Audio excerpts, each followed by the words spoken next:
What is poppin', everyone? My name is Ghiman Mckinney, or you can just call me Juice, because that is my nickname. And today I'm going to do a Super Bowl 54 film analysis video.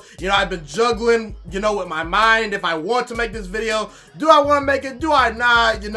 Is it worth doing this late? Well, I figured, hey, better late than never. I figured, why not do a Super Bowl 54 analysis video? Because I've been hearing a lot of narratives in the media, a lot of narratives this offseason, talking about Jimmy Garoppolo, the 49ers, Kyle Shanahan, the Kansas City Chiefs. Did Kyle Shanahan choke? Should Jimmy Garoppolo get traded? All this stuff that I just think I need to address and things of that nature. So, look, I'm going to do a Super Bowl film analysis. I'm going to tell you where the 49ers failed, where the Chiefs did some very good things, what happened to Jimmy Garoppolo, how did Patrick Mahomes beat this 49ers defense. I'll just pretty much push away all the narratives this offseason about the Super Bowl heading into the 2020-21 NFL season, because in reality, the film does not lie. What does the film say? Besides looking at box scores, besides just looking at your overall opinions, what does the actual game tape and film say? And when I initially watched this Super Bowl live, in my college dorm room,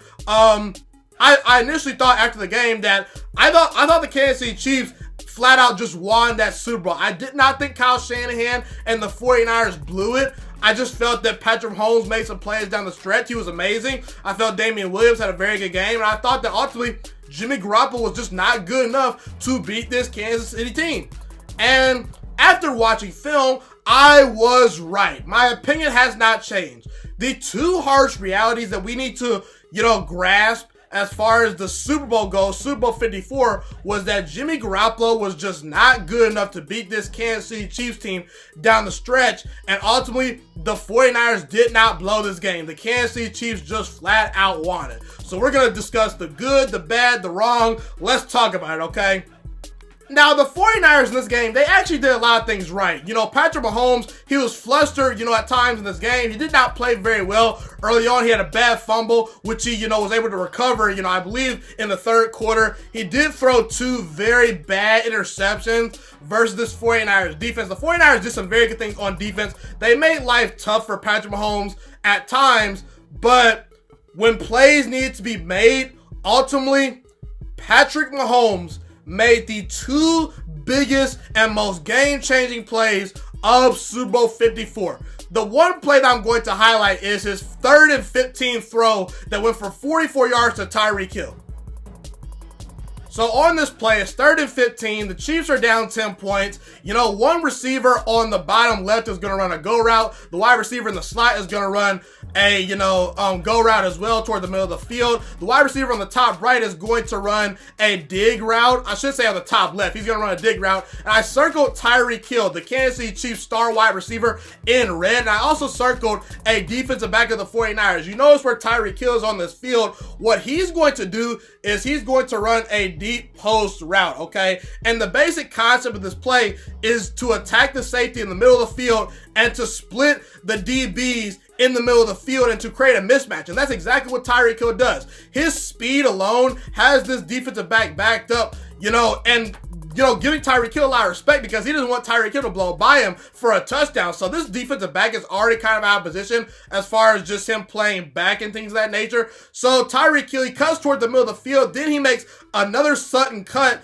toward the outside of the field to a certain extent. He finds the soft spot in the defense, and Patrick Mahomes delivers a perfectly thrown football. A lot of people say this was a blown coverage. This play was designed to make that defensive back look foolish right here. The next play that really changed the entire complexion of this Super Bowl was a throw that Patrick Mahomes made that went for 38 yards to Sammy Watkins down the sideline. It was on 2nd and 7. At the time, the Chiefs were down 20-17. Watkins is going to get an inside release on Richard Sherman, who's playing press man coverage. He's then going to cut back to the outside after he initially beats Richard Sherman, and he's just pretty much going to outrun him. And Patrick Mahomes delivers a perfectly timed football. That's a big boy throw right there. If you notice this, looking at your screen, I firmly believe this is a similar play that the Kansas City Chiefs saw on tape literally two and a half weeks ago, prior to the Super Bowl, where Aaron Rodgers and the Green Bay Packers played the 49ers, and Davante Adams was able to beat, Richard Sherman on pretty much that same exact route. He got an inside release, then he cut back, kind of to the outside and was able to get open on a go route. That's pretty much almost the exact same play the Kansas City Chiefs ran and the same exact play that Sammy Watkins had success on. Now, the Kansas City Chiefs in this game did a great job of creating some mismatches, okay? So the situation that the Chiefs are in right here is they're in the red zone. They need a touchdown right here to go up in this game.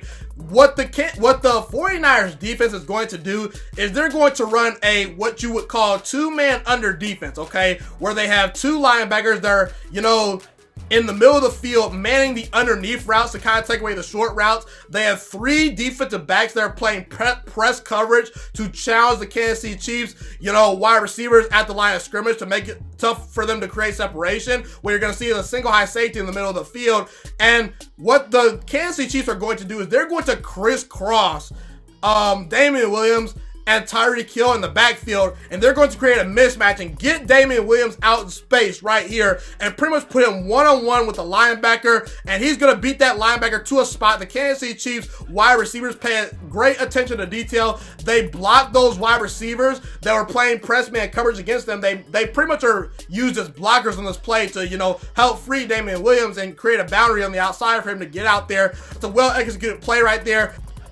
And a lot of people talked about Damian Williams in this game winning Super Bowl MVP. Honestly, if Damian Williams got the Super Bowl MVP in this game, I would not bat an eye because Damian Williams had a great game. Here I'm going to show you the game sealing play for the Kansas City Chiefs in which they scored a touchdown to pretty much put the game away for the entire team. It put them up 11 points. The 49ers were dead at that point. There was no chance of them coming back. What you're going to see right here is you're going to have a fullback that's going to, come out here toward the left on your screen. He's going to block that linebacker and give Damian Williams a hole to run pretty much to the outside or either to the inside. And he's pretty much, at that point, he's going to run past that blocked linebacker, and he's going to be one-on-one with that safety. And he pretty much just beats him with his speed. It's a poor angle by the 49ers defender, and Damian Williams is off to the races, man. That's a great play call right there.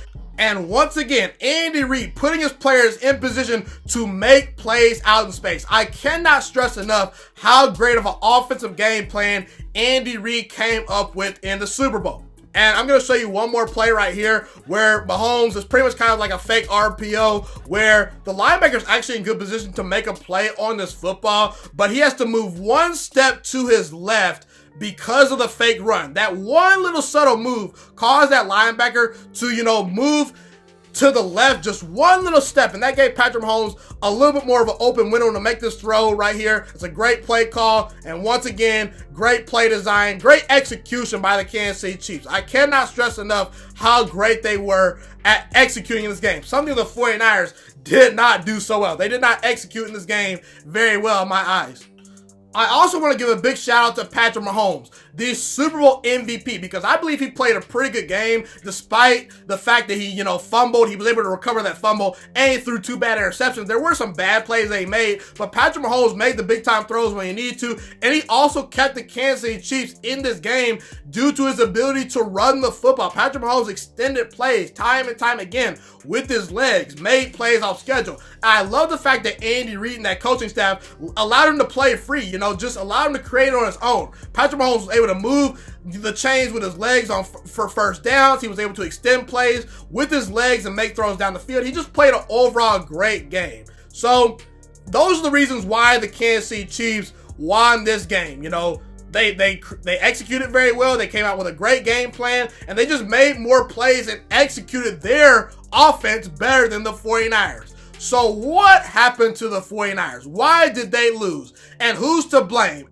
I believe that Jimmy Garoppolo deserves most of the blame as to why the 49ers lost in the Super Bowl. And I'll dive into the reasons right about now, okay? On this play right here, the score is currently tied at 10-10. Okay, it's 3rd and 5. It's in the third quarter. And Jimmy Garoppolo throws underneath to Telvin Coleman. And the pass, I believe, is complete, but he's short of the first down yardage. Look at Jimmy Garoppolo's eyes right here. He has his eyes already determined to where he's going to throw the football. He does not even give George Kittle a look, who is wide open. If he throws to George Kittle, that will extend the drive, and the 49ers were forced to settle for a field goal. If they were to score a touchdown right here in this situation, this game could have been a lot more different down the stretch. But because Jimmy Garoppolo did not see the entire field right here, the 49ers are forced to settle for a field goal. Now, a lot of 49ers fans are criticizing Kyle Shanahan for not running the football enough down the stretch. They believe that Kyle Shanahan tried to throw the ball too much, and they believe he should have ran the football more down the stretch to ice the game. And I will say this, I believe some of those points are valid. However, I think that you have to kind of look past that just a little bit, and I'll tell you why. Immediately after Patrick Mahomes threw his second interception, there was 11 minutes to go left in the game, okay? So what does Kyle Shanahan do right after that? He runs the ball on first down for 6 yards, okay? And then the very next play on 2nd and 4, he dials up a great passing play, and George Kittle gets a first down. Right there, if this continued to happen over and over for the 49ers, if they would have just done this throughout the entire rest of the game, no one would be complaining and saying Kyle Shanahan should have ran the football more. If the 49ers executed their offense better down the stretch, no one would be saying Kyle Shanahan should have ran the football more. And I'll tell you why I feel that way, because when we look at the very next play after George Kittle gets that first down, okay, they run the ball for 1 yard, okay? Kyle Shanahan on 2nd down, on 2nd and 9, okay, he calls up another great passing play, but Jimmy Garoppolo misses this throw wide open, okay? I should say that the guy was wide open, and Jimmy Garoppolo sailed the ball on him, okay? That was a failed pass on Jimmy Garoppolo's part. Now, you could say Kyle Shanahan should have ran the football there and not even put Jimmy Garoppolo in that situation. I understand that point of view, but I'm going to argue that if Jimmy Garoppolo executes that play, we're not even talking about that. Aaron Rodgers, Drew Brees, Tom Brady, Russell Wilson, Deshaun Watson, a lot of elite quarterbacks make that play. And Jimmy Garoppolo, time and time down the stretch, did not make these plays. So that stops the clock, okay? The very next play, there's a false start. So they get into a 3rd and 14 situation, and you usually don't want to run the football on a 3rd and 14 situation. You probably want to pass the football to get a couple extra yards, and it just doesn't work out for the 49ers here, as you can see on the screen. So what do? They get the ball back once again. The next time they get the ball, they're up only 3 points. Last time they were up 10 points. Okay, so they're up 3 points, 6 minutes left. Kyle Shanahan, he runs the football on first down for 5 yards. Okay, that's a great play call right there. The very next play, I personally would have probably ran the football again right there. So I think Kyle Shanahan left the door open for the 49ers to lose this game. But once again, he dials up a great passing play, and the ball is bad down the line of scrimmage. You can't do anything about that with your play calling, okay? If a ball is bad down the line of scrimmage, that's just a great play by the defense. That's not on Kyle Shanahan. Then, on the very next play, if you look at your screen, George Kittle is wide open, but Jimmy Garoppolo does not throw him the football. If he completes that pass right there, I'm 95% sure George Kittle picks up that first down, and the 49ers keep the chains moving, and the clock continues to tick, okay? But as a result, they give the football back to Patrick Mahomes because Jimmy Garoppolo did not execute that passing play. He just didn't throw to George Kittle. He didn't see the entire field. I don't know why. It will baffle me why he did not make that throw, but again, Jimmy Garoppolo, once again, not being good enough situationally for the 49ers to consistently move the football. Now let's take a look at the 49ers' very next drive, in which they're down 4 points.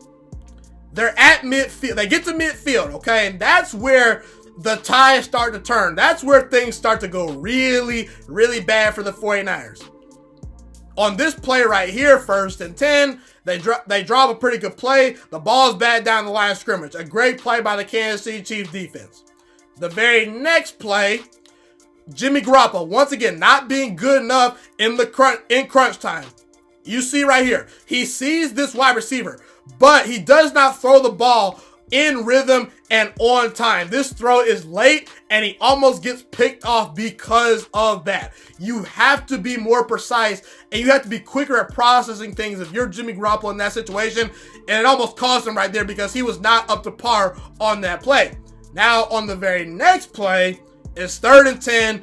and Emmanuel Sanders gets wide open on a go route, and Jimmy Garoppolo does not complete the pass. I firmly believe this pass is going to haunt Jimmy Garoppolo for a very long time. Kyle Shanahan drew up a great play, and Jimmy Garoppolo flat out just missed that throw. And on 4th and 10, the very next play, the Kansas City Chiefs get home, and they sack Jimmy Garoppolo, and that was all she wrote. So my conclusion as to why the Kansas City Chiefs won the Super Bowl and why the 49ers ultimately did not, after watching film, after going over this game multiple times once again, listen, Kyle Shanahan did leave the door open for the 49ers to screw up. I will say right now, I didn't love his play calling down the stretch. However, lack of execution of those plays is why the 49ers did not win.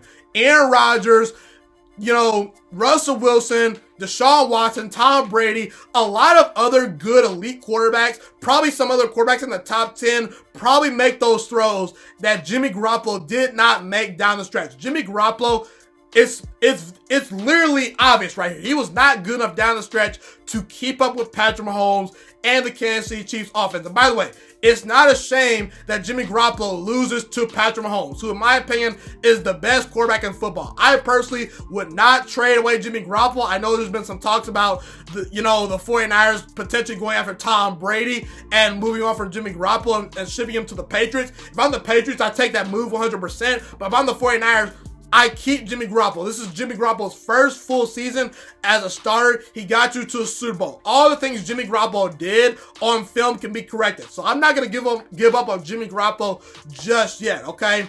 Jimmy Garoppolo just was not good enough down the stretch to win this game, but I have faith that over time, he can improve and elevate his game down the stretch, and he can get better in these situations, okay? But let's not get it twisted. The Kansas City Chiefs won this Super Bowl. The 49ers did not lose it. If you combine Andy Reid's excellent game plan and play calling, combining the fact with Patrick Mahomes, Damian Williams and the Kansas City Chiefs offense, executing it to nearly perfection when it mattered most, that's what won the Chiefs a Super Bowl. So ultimately, my biggest takeaway is that if you're going to blame someone for losing this Super Bowl, you gotta blame Jimmy Garoppolo because he did not make enough plays down the stretch. But let's also blame Robert Saleh because his defense, that was supposed to be a legendary defense, according to 49ers fans on Twitter, they folded. They couldn't get Patrick Mahomes off the field when it mattered most. They couldn't get the stops when they needed. So the 49ers defense deserves some blame. But I'm not going to crucify them because losing to a guy like Patrick Mahomes is not that bad of a thing, okay? And also, ultimately, I think the Kansas City Chiefs just won this Super Bowl flat out, and I don't think Kyle Shanahan choked away this game. If you're going to blame someone for losing this game, it is going to have to be Jimmy Garoppolo. And ultimately, that is my biggest takeaway from Super Bowl 54. Hope you enjoyed the Super Bowl film analysis. Be sure to comment where you agree with me and disagree with me. Love to hear what you guys have to say in the comment section. Thank you guys so much for tuning into this video today. Be sure to smash this like button right now if you enjoyed this video. Subscribe to my channel if you're new as well. I do post a ton of great sports videos weekly and almost every single day if I can. A fun fact about me is I want to go into the sports broadcasting and media world. I want to become one of the next great sports broadcasters and analysts out in the world. Kind of like Colin Cowherd, Stephen A. Smith, Shannon Sharp. You get the point. Okay, I want to do sports, television, and radio for a full living once I graduate from the University of Toledo, a college in Northern Ohio. I currently am a freshman there right now. So the best thing you guys can do to just help me continue to grow as a young broadcaster is to just share this channel with all your friends, because potentially if this channel really gets somewhere, I want to start my own network, okay? Or potentially if it doesn't, or if I fall a little bit short, I want to go into a big time network like ESPN or Fox Sports 1. So the best thing you guys can do to just flat out just help me grow as a broadcaster, help me learn, get other people hip to this channel, just share this channel with all your friends, share this channel on Facebook, share it on Twitter, share it on Instagram, all that good stuff. Also, be sure to follow me on all my social media platforms. And once again, guys, just share this channel with everyone you know. Get everyone hipped and watching these videos. Get my voice out there and heard. Share it on Facebook, share it on Twitter, share it on Instagram, all that good stuff. It's been your boy, Ghiman Mckinney, or you can just call me Juice. I appreciate all you guys for tuning in today. I really do. Have a God blessed day. Stay motivated, you guys, and I'm out.